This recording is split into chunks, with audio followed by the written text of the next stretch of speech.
Welcome back to another episode of Local Search Tuesdays. This week, I'm sharing a tip that will help you create better content for your site, both for your customers and your SEO efforts.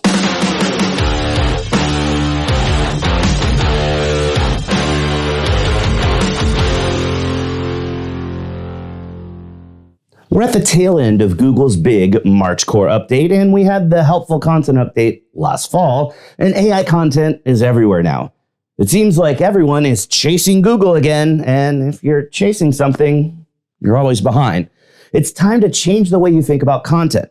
Once and for all, you need to unlearn all those bad SEO habits and forget about all the Neil Patel bullshit you've read or heard over the years. Pretty much everyone has been taught that if you're writing content for SEO, you have to do keyword research to see which terms have high search volume and try to write and optimize for those terms. That really isn't how things work anymore. If you want to truly be successful in the future, you've got to change your thought process now. The best content answers questions that potential and current customers are asking. So that's the kind of content you need to be writing. As AI becomes more and more integrated into what we do as marketers and what consumers do as searchers, this is massively important. I'm not saying to stop doing keyword research. That's still helpful. But instead of building your content plan around individual keywords, you need to use that research to guide you toward the questions that need to be answered on your site. I've said it before, and I'm going to say it again a million times.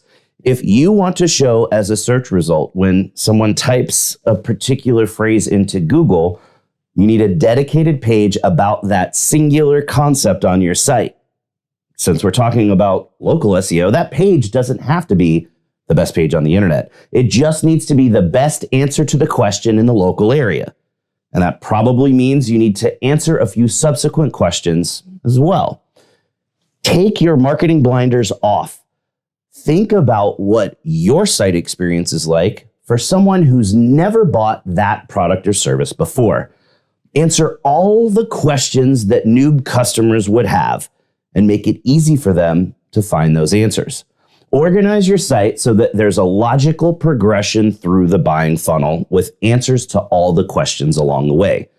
Then, once the content is written, optimize the pages for Google's algorithm. Well, that's how you create amazing content that will give you great visibility in local search results, and it will likely be unaffected by future algorithm updates. That's all the time we've got left for today's episode. So you know what that means. Put your hand on the screen right here. We totally just high-fived because you learned something awesome. Thanks for watching, and we'll see you again next week for another episode of Local Search Tuesdays.